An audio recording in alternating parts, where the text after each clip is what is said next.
Bismillahirrahmanirrahim. Assalamualaikum warahmatullahi wabarakatuh. Alhamdulillahi wa kafa, wassalatu wassalamu ala rasulillah Sayyidina Muhammadin wa Mustafa wa ala alihi wa sahbihi wa man wafa wa ba'du. Saudara-saudariku, alhamdulillah kita telah menunaikan sholat isya berjamaah waktu Indonesia bagian barat, khususnya terhubung dari Bekasi. Bermohon pada Allah Subhanahu wa Ta'ala, semoga sholat yang telah kita tunaikan beserta seluruh rangkaian ibadah sunnahnya berkenan diterima oleh Allah Subhanahu wa Ta'ala. Pun demikian bagi saudara-saudariku yang terhubung dengan saluran kita di Adi-Hidayat Official, bahkan yang terhubung di luar Indonesia, dari Hong Kong, dari Kanada, bahkan dari Mekah, Turki, Malaysia, Taiwan, dan sekitarnya. Bagi Anda yang sudah mendekati waktu sholat sesuai dengan wilayah tempat berpijak, semoga Allah memberikan kemudahan untuk menunaikannya dan diberikan keistiqomahan serta kekuatan untuk menunaikannya dengan khusyuk kepada Allah Subhanahu wa Ta'ala. Mohon izin kita untuk melanjutkan kajian kita masih di surah Al-Baqarah, pembahasan di ayat 11 sampai dengan 12 terkait dengan sifat orang munafik dan bagaimana cara kita bergaul dengan mereka, sekaligus bermohon kepada Allah untuk mengembalikan mereka pada jalur yang benar. Allah berfirman, a'udzubillahi minasyaitonirrajim, wa idza qila lahum la tufsidu fil ardi qalu innama nahnu muslihun. Dan bila diingatkan, dikatakan pada mereka, jangan berbuat kerusakan, jangan merusak di tempat kalian berpijak, mereka membantah dan berkata, sungguh kami tengah berbuat satu perbaikan. Ala innahum humul mufsiduna walakin la yash'urun. Padahal sesungguhnya ketahuilah mereka tengah merusak walau mereka tidak menyadarinya. Teman-teman sekalian, ada yang menarik di ayat ini seperti sebagian telah kita ulas di pertemuan yang lalu. Kita akan lengkapi. Yang pertama, ada bagian yang belum saya tekankan ketika Allah membuka di awal ayat yang ke-11 ini. Allah firmankan, wa idza qila lahum. Ini yang kemarin belum kita tegaskan. Ya, wa idza qila lahum. Qila lahum. Ini indah sekali. Wa idza qila lahum la tufsidu fil ard. Ya, tufsidu fil ard. Kita sesuaikan saja khatnya untuk memudahkan. Di sini selain menerangkan, di pertemuan lalu saya tegaskan tentang ciri sifat nifaq yang menunjuk pada orang munafik. Jadi munafik itu orangnya ya, orangnya. Dan saya mohon kalau menyingkat harus dengan benar ya. Jangan seketika menyingkat muna, itu belum tentu. Mungkin ada yang namanya munaroh gitu kan. Ada yang munarman, ada yang macam-macam dia. Jadi jangan sesingkat yang semudah kita bisa ucapkan ya. Sifatnya disebut dengan nifaq, orangnya munafik. Selain menyebut pada ciri, saya ingin tekankan dulu pembuka ayat ini dengan bagian yang sangat indah. Wa idza qila lahum, jika diingatkan pada mereka, dikatakan. Qila, jika dikatakan. Ya, dalam konteks ini diingatkan. Jadi kadang ada uslub, gaya bahasa, metode Al-Quran itu menggunakan satu bentuk praktikal untuk menunjuk satu esensi tertentu. Kalau kita mau mengingatkan kan dengan perkataan ya, ada anak-anak misalnya melakukan tindakan yang membahayakan, kita ingatkan, hei hati-hati, berbahaya. Ya, besok ingin melalui satu ujian tes, malamnya diingatkan, nak belajar, bukankah dengan kata-kata? Nah, jadi di sini secara praktis Allah langsung ingin memberikan kesan bahwa bahkan pada orang yang memiliki sifat nifak pun, orang munafik pun, sayang Allah tidak terputus untuk memberikan hidayah pada mereka supaya kembali. Ya, supaya kembali. Apa diantaranya? Allah beri jalan ya di orang-orang sekelilingnya yang tinggal bergaul dengan mereka untuk mengingatkan. Jadi berbahagialah ketika ada orang mengingatkan pada kebaikan, itu sesungguhnya sinyal tanda cinta Allah. Ya, sinyal tanda kasih Allah. Di situ ada sifat rahmannya, di situ ada cintanya. Kalau Allah nggak cinta, nggak akan mungkin diberikan pengingat. Udah aja larut dalam keburukan. Silahkan larut dalam kemaksiatan, silahkan kemas sifat kemunafikan sampai terkumpul dosamu dan terbenam engkau di neraka yang paling dalam. Ya, di Quran surah keempat An-Nisa itu di ayat 145 kan disebutkan innal munafiqina fid darqil asfali minan nar wa lan tajida lahum nasira. Allahu akbar. Waliyadzubillah, na'udzubillah min dzalik. Innal munafiqina, saya tegaskan kata Allah dengan taukid. Inna itu huruf taukid, penguat. Saya tegaskan ya, saya tegaskan kata Allah, semua orang munafik itu laki-laki, perempuan fi darqil asfali minan nar. Di neraka yang paling bawah, di keraknya. Di keraknya. Saya laisa kamitsli syai', kita nggak bisa mengilustrasikan apapun, tapi kalau neraka itu neraka yang biasa saja dalam tanda petik ya, sebiasa-biasanya, udah nggak usah dibayangkan bagaimana dahsyatnya ya, ketika orang dicelupkan saja. Innal ladzina kafaru bi ayatina sawfa nuslihim nara, Quran surah keempat ayat 56. Semua orang-orang yang ingkar itu, yang bermaksiat, yang nggak tobat, yang susah diberikan peringatan, sawfa nuslihim nara, kami akan tarik ubun-ubunnya, kami tugaskan malaikat untuk narik ubun-ubun mereka, dicelupkan ke neraka. Ya, dicelupkan, celup. Pernah bikin teh celup ya, teh celup kan gini, celup angkat itu kan ya, ini ada yang dicelupkan ke neraka. Kullama nadijat juluduhum baddalnahum juludan ghairaha liyadzuqul adzab. Setiap kami celupkan, angkat lagi, celup angkat itu neraka biasa tuh ya. Setiap dicelupkan hancur dengan kulit-kulitnya. Ya, kenapa kulit yang disebutkan? Karena kulit indera perasa yang paling pekat. Orang kalau dicambuk sekali pasti sakit tuh ya. Kenapa? Karena masih ada kulitnya, indera perasa yang paling pekat. Cambuk sampai terkelupas jadi biasa. Maka orang yang masuk neraka itu, ketika Allah celupkan ya melalui malaikatnya, dicelupkan oleh malaikat tuh hancur semuanya, hancur semua. Termasuk dengan kulit-kulitnya, nanti diangkat itu, ditumbuhkan kembali jadi seperti semula kala. Kulitnya ada lagi. Ya, celupkan lagi.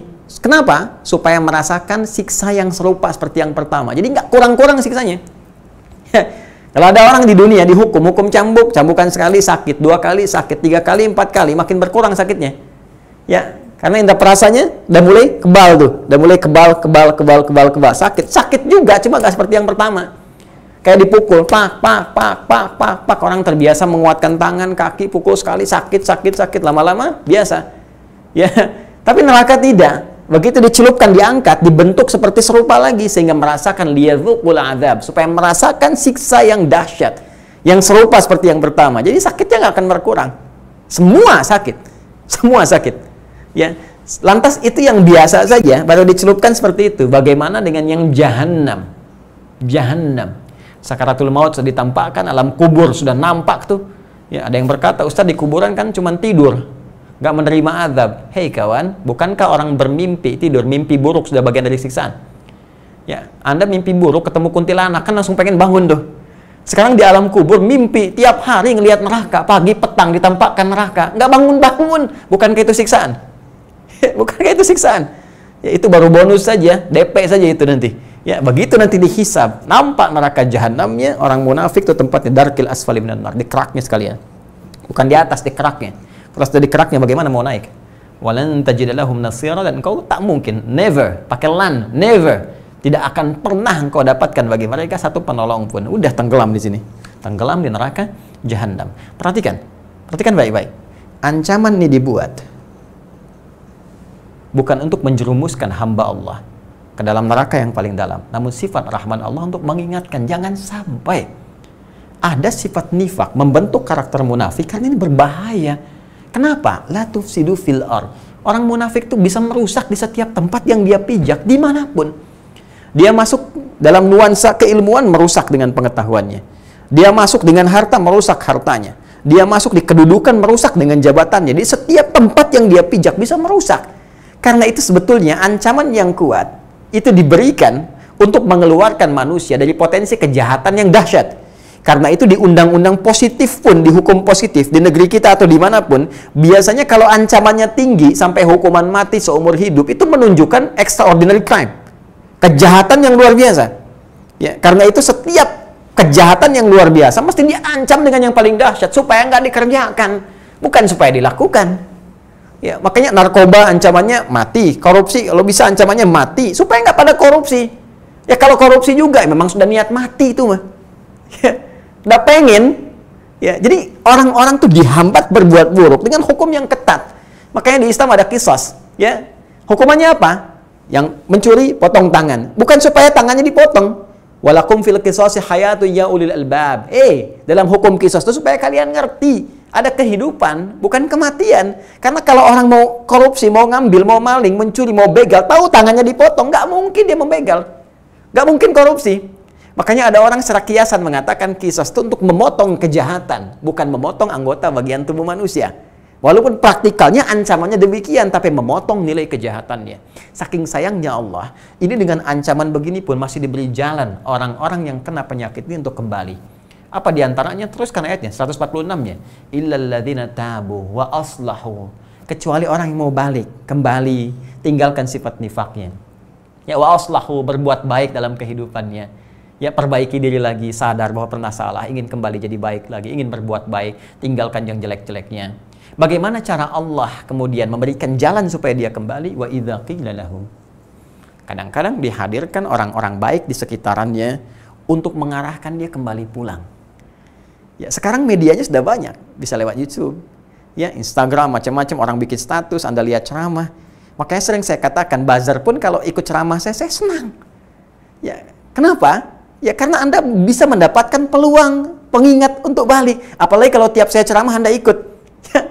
Ya, saya tuh sudah khatam. Ya, dan tidak mau mengingat apakah viewer berkurang, apakah subscriber berkurang, apakah kemudian dislike. Ini itu masalah keduniaan. Yang penting Anda ada, alhamdulillah. Ya, kadang-kadang ini sedang banyak-banyaknya dihilangin viewernya sampai 0 ada. Saya lihat di datanya itu. Kadang-kadang ada yang iseng ngejam, ya. Video kita harusnya tayang dihambat dulu, ada yang sinyalnya buruk, ada. Tapi bersyukurnya saya pada Allah, Anda ada di situ dan menyimak kajian saya, alhamdulillah. Pun demikian dengan ustadz-ustadz lain, kita doakan supaya baik, jalannya baik, ya. Dan itu adalah hidayah, bagian dari petunjuk Allah. Di ketika Allah ingatkan, barangkali ada yang menyimak, yang dititipkan kedudukan dengan jabatan, titipkan dengan uang, titipkan dengan pengetahuan, dan sampai kalimat-kalimat itu, itulah kasih Allah. Tinggal bagaimana caranya, kebeningan hati kita mengambil itu untuk kembali. Ya. Nah, mohon izin, ini bukan sindiran atau pada bagian tertentu atau menunjuk orang tertentu, tidak. Ini adalah kaidah umum yang ingin disampaikan, tinggal kebeningan hati kita bagaimana menangkapnya. Apakah takwanya atau nafsunya yang berperan? Itu yang sangat menentukan. Ya. Karena itu, saya ingin katakan, bukti cinta Allah dengan sifat rahmannya, ya, kasih yang sangat luas, menjangkau seluruh hamba, muslimkah, atau bahkan kafirkah, non-muslimkah, bahkan munafikkah, sepanjang masih punya kesempatan untuk hidup, nyawanya belum sampai ke kerongkongan, maka dia punya hak untuk menjadi hamba Allah yang saleh. Dia punya hak untuk bertransformasi menjadi insan mulia. Karena itu, seorang yang belum sampai batas hidupnya, ajalnya, ke kerongkongannya, maka tetap dia mendapatkan peluang hidayah Allah Subhanahu wa Ta'ala. Tinggal bagaimana ia meresponnya. Karena itu, saya selalu katakan, kaidah hidayah Allah berikan luas dalam kehidupan kita. Ada yang lewat pendengaran, 24 jam gak berhenti. Allahu Akbar, Allahu Akbar. Ada yang lihat penglihatan, lewat penglihatan. Lihat orang sholat, lihat orang baca Al-Quran, lihat orang beribadah. Ada yang dengan fikiran, baca buku, lihat kajian dan sebagainya. Semua diberikan. Tinggal, apakah kita bisa merespon itu semua dengan kebeningan hati kita dan mau mengambil itu untuk kembali kepada Allah. Tubu ilallah, fafirru ilallah. Ya, kembali kepada Allah. Sepanjang kita berusaha, dapat. Itu yang dimaksudkan di Quran surah ke-29 Al-Ankabut di ayat ke-69 itu. Walladzina jahadu fina lanahdiyannahum subulana.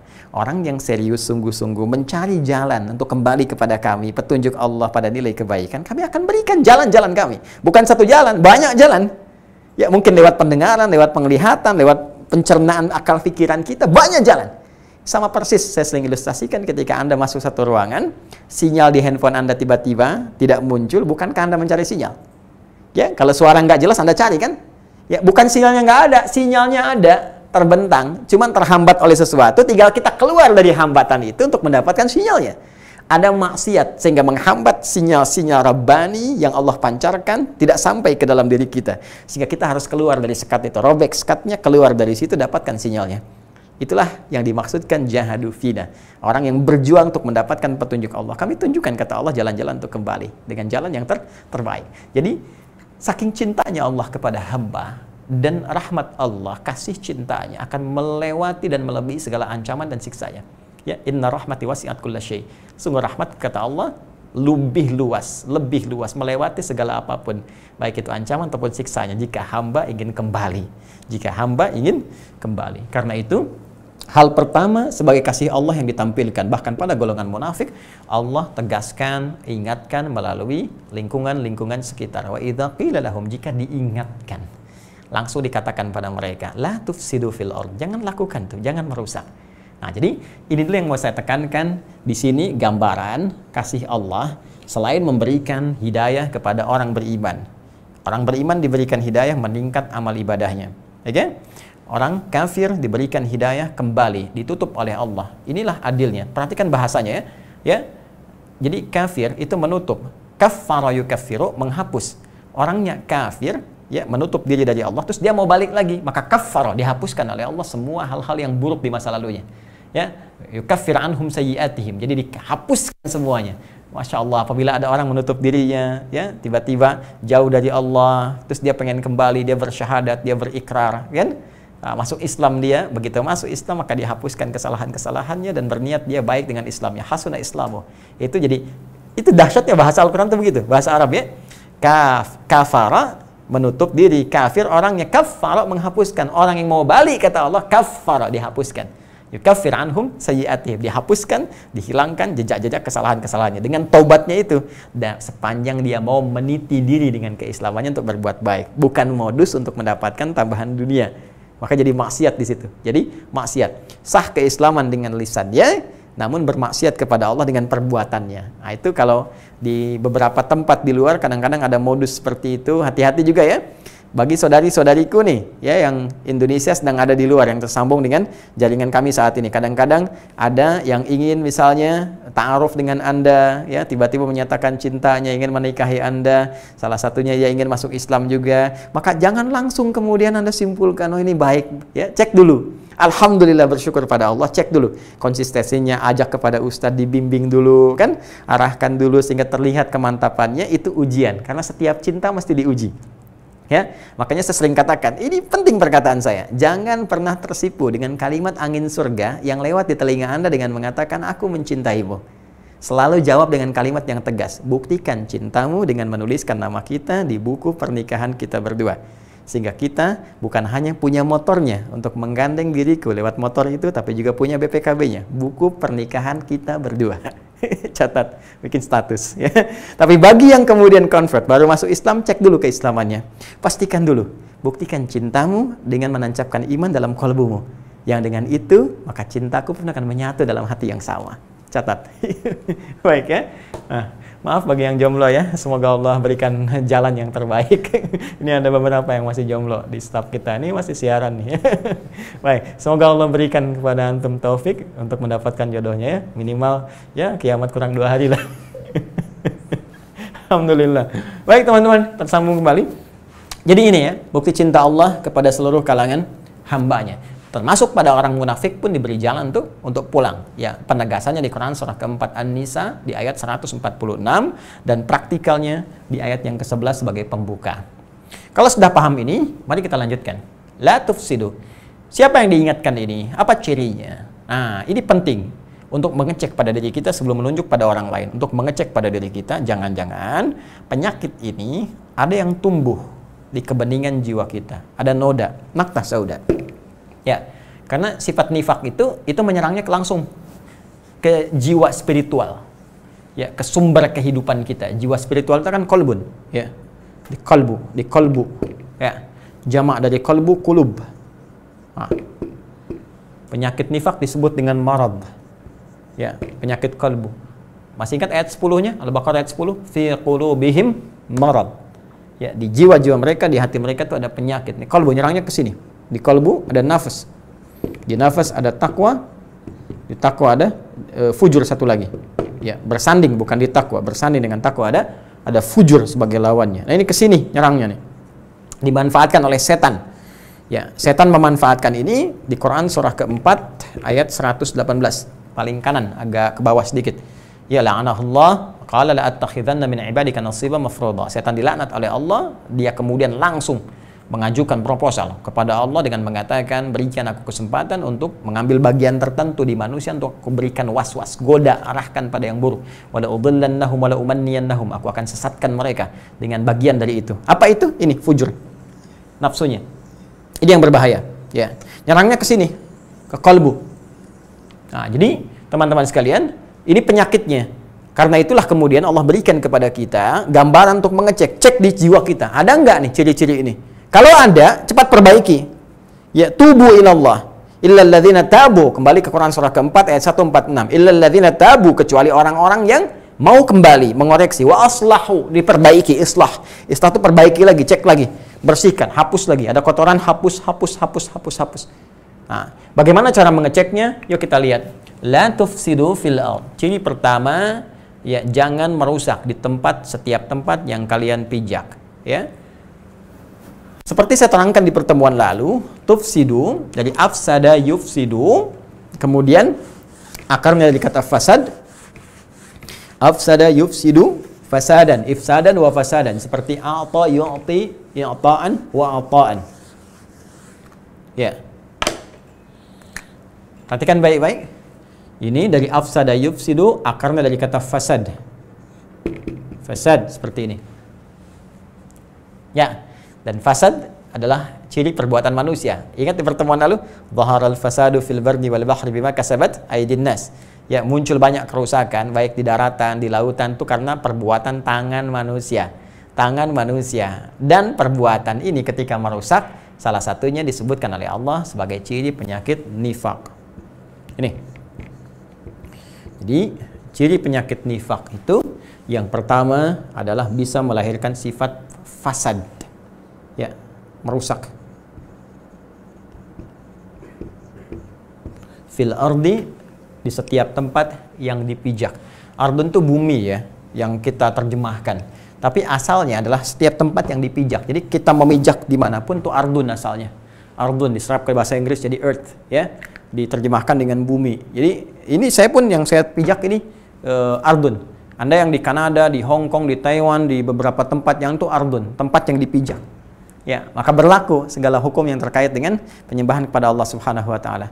Bagaimana kalau keluar dari bumi, Ustadz, dengan dalam konteks kehidupan kita, ada yang sedang ke bulan, di astronot dan sebagainya, itu ardunnya. Kalau dia mijak bulan, ya itu ardunnya. Ya, di pesawat ulang-alik dia pijak, itu ardunnya. Maka tetap keluar dari bumi, dia tetap beribadah, dia baca Quran, dia sholat dan sebagainya. Walaupun di sini nanti ada perbedaan mazhab secara spesifik. Nanti kita bahas dalam kesempatan yang lainnya. Tapi saya ingin tegaskan setiap tempat yang kita pijak itu ardun namanya. Ya, secara umum kita ambil di rumah kah, di kantor kah, di toko kah, ya, di konteks yang lebih luas kah, itu ardun. Nah, nifak itu bahayanya dibawa kemanapun, di setiap tempat yang dipijak itu bisa merusak. Makanya tadi saya katakan, jadi apapun kalau penyakit ini dibawa, ya, jadi ustadz punya nifak, maka jadi ustadz munafik, maka dia merusak dengan ilmunya. Ini bahaya, ancamannya dahsyat. Ya, sama. Masuk ke ilmu, merusak. Masuk ke jabatan, merusak. Pejabat yang nifak, pejabat munafik, itu merusak. Kebijakannya merusak, dengan kedudukannya merusak. Merusak lingkungan, merusak tempat, merusak hukum, merusak keadaan. Ya, sama. Semua pengacara munafik merusak. Hakim yang munafik merusak. Ya, pun demikian, hartawan, pengusaha munafik merusak. Jadi setiap terbawa penyakit ini bahaya. Karena itu ancamannya dahsyat. Ancamannya dahsyat. Neraka jahanam, dasar neraka jahanam. Hati-hati. Ya. Karena itu kita belajar apa yang dimaksud dengan fasad ini, yang punya potensi daya rusak yang sangat kuat sehingga dimanapun berpijak bisa berbahaya. Fasad ini seperti saya terangkan asalnya adalah lawan dari kata islah. Lawan dari kata islah, mengeluarkan setiap nilai kebaikan. Jadi ada sesuatu yang baik dirusak dari situ sehingga nggak tampak nilai kebaikannya lagi. Jadi kalau kita turunkan seperti ini, kita bikin persamaan lagi ya, seperti di awal sebelum Isya tadi, kita juga membuat persamaan iman sama dengan amal soleh sama dengan takwa. Ya, sekarang kita bikin persamaan lagi supaya lebih mudah untuk dipahaminya. Cek baik-baik. Nanti kita lanjutkan. Bismillah. Saya turunkan begini dulu ya, supaya kita mudah memahami. Sebelah kanan, saya tunjukkan bagaimana keadaan hati yang sehat, ya, yang saleh. Ini ada iman. Lawannya sini ada yang sakit, hatinya yang sakit, ada penyakit nifak. Langsung saya tuliskan nifak. Sini ada iman, kalau punya sehat, sini nifak. Iman yang sehat, nih sama dengan ya, bawah saya kasih begini dulu, mengeluarkan amal saleh, saleh. amalnya salih, maka salih itu punya potensi untuk islah. Ya, ada salih, ada islah, itu berbeda. Salih itu baik, islah itu memperbaiki. Di orang yang baik itu kecenderungannya akan memperbaiki. Ya, mata yang baik memperbaiki pandangan, pendengaran yang baik memperbaiki pendengaran. Menjadi saleh itu lebih mudah dibandingkan dengan menjadi muslih. Ya, salih itu orangnya. Ya, salih orangnya. Muslih juga orangnya. Di salaha yasluhu salhan, salih. Salihun orangnya. Muslihun orang yang memperbaiki. Menjadi salih lebih gampang daripada muslih.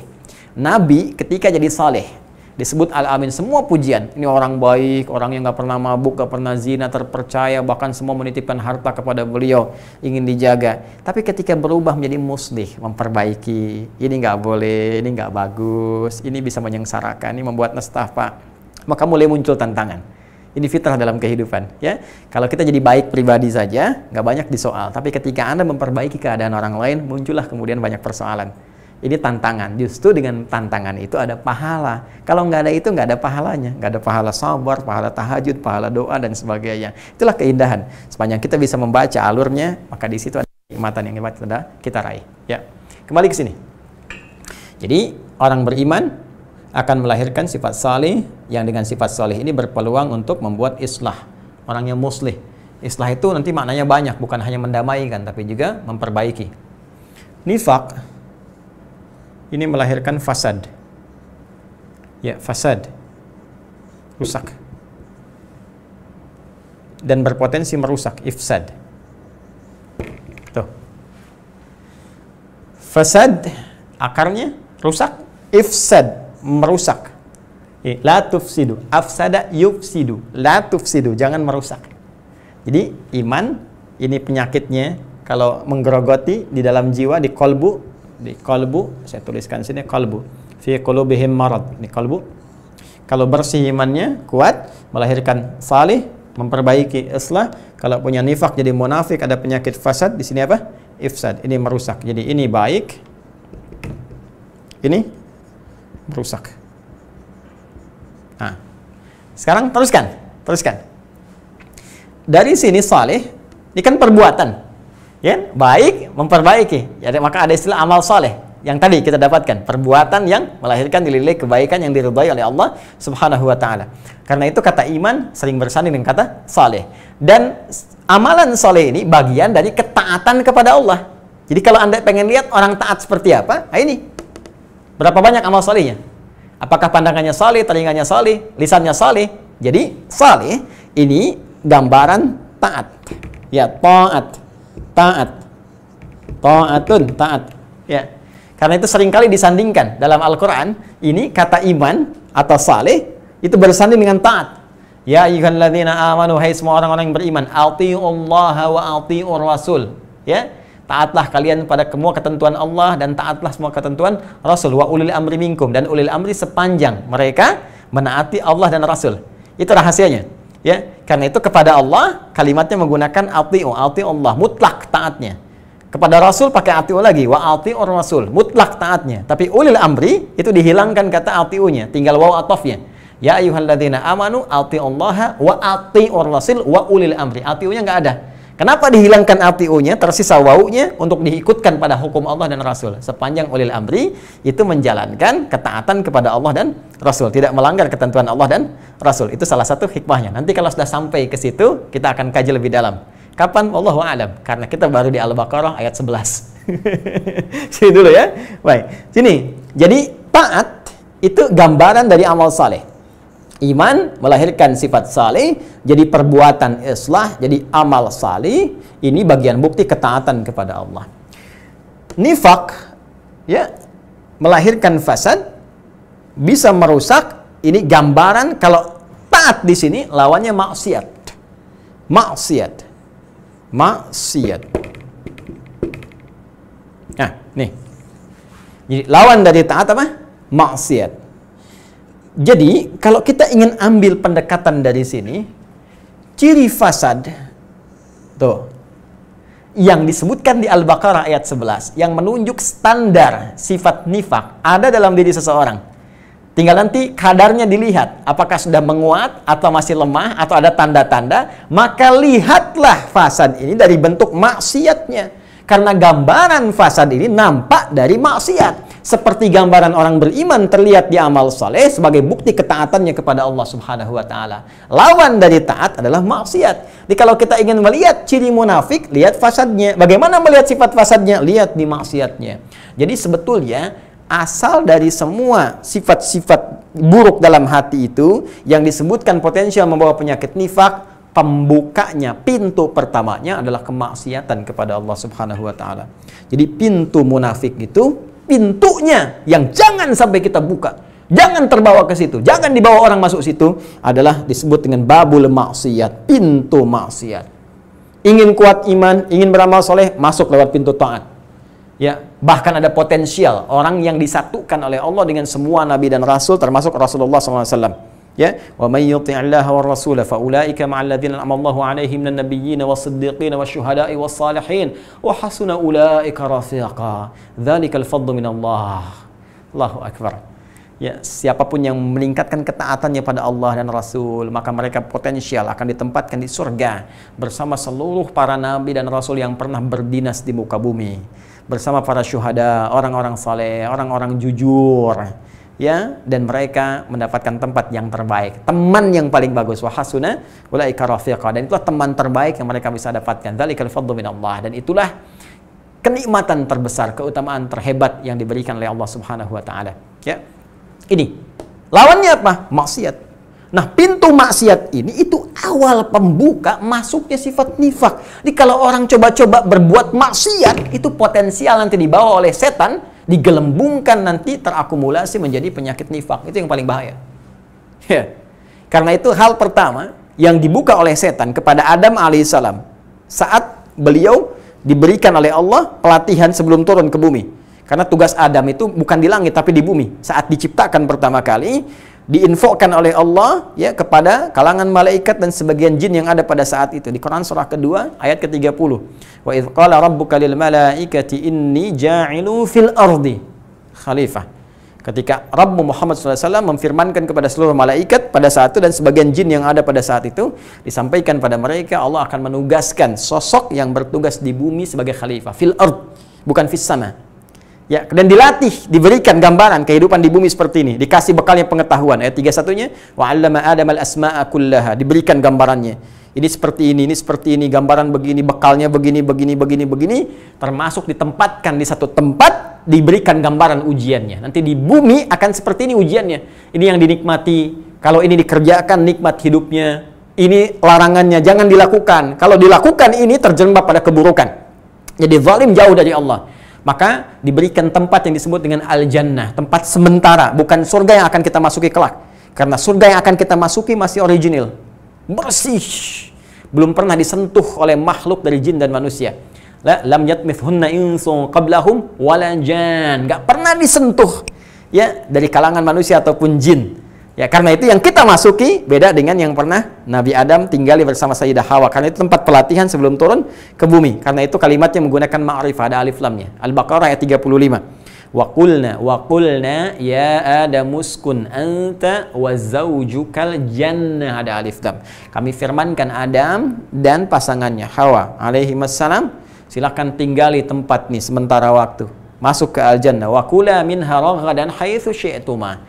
Dan silakan nikmati seluas-luasnya semua kenikmatan yang ada di situ. Perintah Allah, silakan makan, silakan dapati. Tapi ada larangannya. Wala taqraba hadhihi syajarah fatakuna minadh dhalimin. Ada larangan, jangan dekati pohon ini. Di surga kelak sudah nggak ada perintah, nggak ada larangan. Sudah tinggal kenikmatan. Sekarang jadi sabar di dunia, sabar. Sebentar kok, nanti kalau meninggal selesai semua. Sabar dengan sholat, sabar. Sabar. Nanti ada waktunya nggak sholat lagi kalau sudah meninggal. Selesai, sabar kok. Ajal kita tuh Allahu a'lam ya. Mungkin malam ini, mungkin besok. Ya, kita merindukan perjumpaan, ya, kembali pada Allah, berjumpa dengan Rasulullah. Alhamdulillah, berbekas, sabar. Sabar. Sabar menahan maksiat. Ya, sabar dengan segala titipan, sabar dengan anak-anak saat merawat. Sabar dengan orang tua untuk berbakti, sabar dengan saudara-saudari kita dalam merukunkan kehidupan. Sabar dengan pekerjaan kita untuk tidak berbuat maksiat. Jangan korupsi. Sabar dengan pekerjaan. Sabar dengan titipan Allah. Kalaupun orang mengatakan kamu hidup miskin, nikmati, alhamdulillah. Toh mungkin itu yang mempercepat kita ke surga, nggak ada beban hisabnya. Asal kita paham teori rezeki, kita nikmati karena alhamdulillah hidup dengan baik. Sabar. Ada saatnya semua ini selesai. Tarkabunna tabaqan an tabaq. Setiap hari ada tantangan-tantangan. Bukankah di balik tantangan itu ada kenikmatan berdoa, kenikmatan sholat, itu bekal pahala kita. Kalau nggak ada semua ujian itu nggak ada pahala, nggak ada kenikmatan kita untuk pulang. Karena itu bersabar sebentar, saat waktunya tiba untuk kita pulang, datang maut, selesai semua tugas dunia, tinggal kita nikmati. Ya karena itu sabar mengerjakan perintah, sabar meninggalkan larangan. Biiznillah insya Allah ada kebaikan di hadapan kita. Ketika pulang, ada kenikmatan besar ketika berjumpa dengan Allah. Wujuhu yawma idzin nadhirah. Pada saat itu wajah mereka berseri-seri gembira. Gembira, bersinar di wajahnya. Kenapa? Bukan karena surganya, belum sampai ke situ. Ila rabbiha nadhirah. Karena bisa menatap Allah tanpa hijab. Itu keindahan terbesar. Di surga nanti sudah nggak ada ibadah lagi, sudah nggak ada larangan lagi. Semua diberikan segala kebaikannya, nilai-nilai keindahan. Nah di surganya Adam alaihissalam sebagai tempat ujian, itu diterangkan larangannya. Surga nanti nggak ada. Karena itu saya katakan, yang dimaksud jannahnya Adam bukan surga yang akan kita tinggali. Karena yang akan kita tinggali sudah nggak ada larangan-larangan lagi. Itu adalah gambaran miniatur sebagai latihan Adam sebelum turun ke bumi. Diperkenalkan, ini musuhnya nih. Ini setan musuhnya, ini memberikan was-was. Jadi larangannya nanti diprovokasi oleh setan. Ada agitasi, ada provokasi, kadang-kadang propaganda. Nanti kita belajar ya. Jadi hati-hati, propaganda setan lebih berbahaya tuh. Merubah mindset kita supaya yang baik terlihat buruk, yang buruk terlihat baik. Ya, sehingga kita bisa menyoal kenapa yang baik-baik itu yang dilarang, gitu kan? Kenapa yang enak-enak itu yang nggak boleh, ya? Padahal kemudian di balik itu ada sesuatu yang membahayakan. Jadi teman-teman sekalian, ditugaskan di situ ada perintah, ada larangan sebelum diturunkan ke muka bumi. Nah, persoalannya apa kaitan dengan yang akan kita bahas? Ditunjukkanlah oleh Allah di situ bagaimana setan pertama kali membuka pintu maksiat kepada Adam alaihissalam supaya Adam melanggar ketentuan Allah. Kata Allah kan di Al-Baqarah ayat 35, "Wala taqraba hadhihi syajarah fatakuna minadh dhalimin." Jangan dekati pohon ini, bentuk larangan. Satu aja dulu. Maka setan mulai beraksi di situ. Fa'azallahuma syaitan di ayat 36 ya. Maka setan menggelincirkan. Gelincir itu kan jatuh kan? Turun ke bawah kan? Indah bahasa Quran kan diksinya? Ya, bukankah ada di atas langit? Ya, kalau bumi kan di bawah. Makanya kalau tergelincir jatuh dari atas ke bawah kan? Itu diantara kalau Anda belajar balaghah tuh enak sekali baca Quran tuh. Nggak ada tertandingi keindahan bahasa Quran. Kayaknya kalau baca yang ini pengen baca yang lain, pengen baca yang lain. Kenikmatan tersendiri. Allah anugerahkan kami ya Allah kenikmatan berinteraksi dengan Al-Quran. Kenikmatan membaca Al-Quran ya Allah pancarkan pada jiwa kami ya Allah. Itu kalau udah begitu enak sekali. Ya, fa'azallahuma syaitan. Nah, nanti ketika Anda buka Quran surah Thaha, surah ke-20 ya. Quran surah ke-20. Silahkan dicek di ayat 121. Ya, mudah-mudahan tidak keliru. Di ujung ayatnya. Wa 'asa Adamu rabbahu faghawa. Maka Adam digelincirkan oleh setan sehingga 'asa bermaksiat. Nih. 'Asa itu kata kerja infinitifnya. 'Asa. Sifatnya disebut maksiat. Keadaannya. Ini infinitifnya disebut dengan asa. Wa asa Adamu rabbahu faghawa. Ya, maka Adam digelincirkan oleh setan, dibawa untuk tersesat, bermaksiat, berbuat maksiat dengan melanggar ketentuan tadi. Ini sebelum Adam ditugaskan sebagai nabi. Ingat, ini masih pelatihan sebagai gambaran. Jangan Anda katakan nabi kok bermaksiat. Bukan Joni, bukan begitu memahaminya. Anda belum paham. Adam belum bertugas, ini baru diberi pelatihan Suneo, ya. Jadi ini masih di ruang pelatihan, ditunjukkan begini. Ya, kenapa diberi pelatihan begitu? Supaya memberikan ke kita gambaran yang bukan nabi dan rasul. Kita berpotensi berbuat maksiat. Kalau Adam itu ketika turun berdinas jadi nabi, dijaga oleh Allah. Turun ke bumi, Al-Baqarah 38, "Qulna ihbitu minha jami'an." Begitu turun dijaga, maksum. Tapi di atas sana diberikan pendidikan sebelum turun untuk memberikan gambaran kepada kita. Ini nanti akan kita hadapi. Kita bukan nabi, bukan rasul. Berpotensi terbawa oleh jebakan setan. Ini yang bahaya. Bagaimana menghindarinya? Harus kenal dulu. Maka berbahagialah Allah mengutus Nabi Muhammad SAW sebagai pamungkas Sayyidul Anbiya'i wal Mursalin, menunjukkan pada kita, nih begini dokumentasinya disampaikan lewat Al-Quran sebagai ketentuan yang hak, indah. Makanya kalau baca Quran itu selesailah kehidupan tuh. Maksudnya bukan meninggal, enak maksudnya. Ya, nyaman, terlihat. Oh ini tantangannya, ini mengatasinya. Ini enjoy aja, yang ajaban li amril mu'min. mengagumkan keadaan orang beriman itu. Itu gambarannya. Jadi itu yang dibuka oleh setan. Ya. Makanya sering saya katakan, Adam diberikan pendidikan, bahkan diberikan arahan. Begini cara baliknya, ini kalimatnya. Al-Baqarah 37-nya, fatalaqa Adamu rabbahu, ya min rabbihi kalimatin fataba alaih. Fatalaqa Adamu min rabbihi kalimatin fataba alaih. Maka Adam mendapatkan bimbingan dari Allah. Begini cara tobatnya, cara baliknya. Ini sebetulnya untuk kita gambarannya di masa yang akan datang, ya, anak cucunya lewat petunjuk para rasulnya, rasul pamungkasnya Rasulullah sallallahu alaihi wasallam. Karena itu di surah ke-7 ayat 23-nya diberikan langsung kalimatnya, Rabbana zalamna anfusana wa illam taghfir lana wa tarhamna lanakunanna minal khasirin. Nah, setelah peringatan ini pun kalau kita abai, maka ini pintunya bahaya nih. Ya.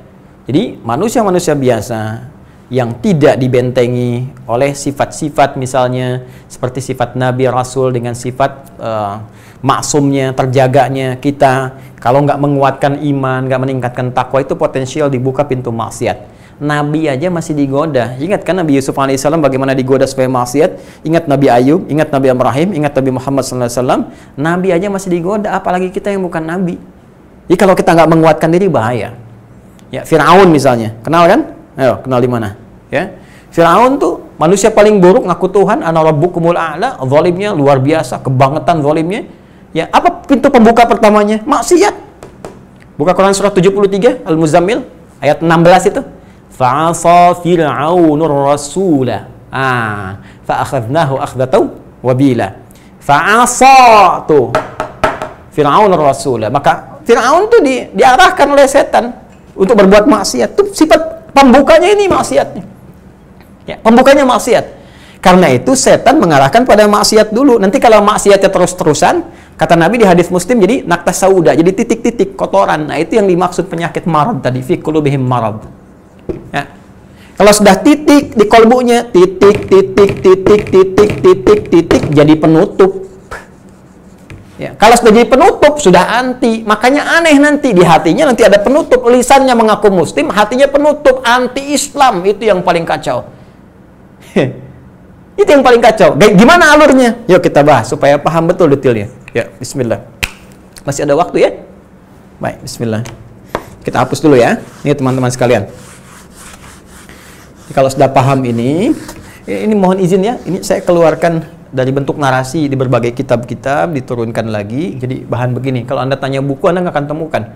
Jadi rajin-rajin melihat, mencatat. Kalau Anda insya Allah baca kitab, Anda akan temukan urutan-urutan ini. Ya, bismillah. Nanti di beberapa tafsir standar juga Anda akan temukan bahwa awal dari pintu pembuka munafik itu yaitu maksiat ya kepada Allah Subhanahu wa taala. Coba nanti bagian ini penting kita ketahui. Jadi ini yang tercemar itu kalbunya, dimasuki sifat nifak. Ya. Muncul sifat fasad atau ifsad. Saya tuliskan bahasa Arabnya begini. Ifsad, ini merusaknya. Kemudian pintu pembukanya maksiyah. Asa. Ini infinitifnya. Ya. Kalbu seorang yang berpenyakit, yang sakit, marad. Kita pakai ayat Quran surah 2 ayat 10. Fi qulubihim marad. Kalau penyakitnya nanti nifak, maka cara mendeteksinya lihat di sifat fasadnya, merusaknya ini. Di Quran surah 2 ayat 11-nya. La tufsidu. Ya, ini ifsad sifat merusaknya, fasad gambaran kerusakannya. Pintu pembukanya maksiat. Tadi sudah saya terangkan di awal. Nah, kalau kita lihat pintu bermaksiat ini ragamnya bermacam-macam. Ya, ragamnya bermacam-macam. Saya ingin memulai dari kalangan orang beriman dulu, yang muslim. Ya. Kalau non-muslim sudah otomatis ya, karena tidak ada iman dalam dirinya. Dan kita berdoa kepada Allah supaya mau beriman kembali kepada fitrahnya. Nanti kita akan terangkan. Ya, boleh jadi nanti Anda punya sahabat yang non-muslim juga, boleh jadi bertetangga juga. Demikian, itu normal kehidupan, gak apa-apa. Saya pun demikian. Ya, saya punya teman juga, kan? Diskusi juga, ngobrol juga, bertetangga juga, alhamdulillah. Dan kita berusaha berdoa, mengarahkan pada yang baik, alhamdulillah. Dan nanti semoga kekuatan diberikan oleh Allah, mendapat hidayah. Nah, itu kembali kepada masing-masing karena tidak boleh ada paksaan. Ya, untuk berkeyakinan la ikraha fid din. Kita tetap bergaul dengan baik. Anda punya sahabat di kantor, gaul dengan baik.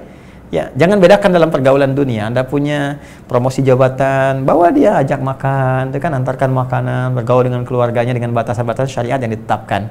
Ya, ketika mau ibadah, ya berikan kesempatan, jangan ganggu dia. Ya, Anda pun gak usah ikut-ikut tuh kan. Nah, kalau dia bertanya tentang Islam, jelaskan, tampilkan setiap yang baik, jujur dalam pekerjaan, bersikap mulia, sayangi saudara-saudaranya, teman-temannya, gitu kan, dalam konteks yang dibenarkan. Nah, ini teman-teman sekalian, bagaimana seorang muslim ketika diarahkan oleh setan untuk bermaksiat. Ya, tolong ingat narasinya ya, narasinya dilihat, jangan sampai nanti bagannya aja ini berbahaya. Jadi seorang muslim digoda setan ya untuk bermaksiat. Maka yang pertama, ini kita bisa lihat dulu, setan akan memutus hubungannya dulu, ya. Dia akan putus hubungan muslim itu dengan Allah. Ini cara pertamanya. Ya, sebelum menutup dia putus dulu tuh. Bagaimana memutus hubungan seorang muslim dengan Allah? Lewat maksiat. Nih pintunya.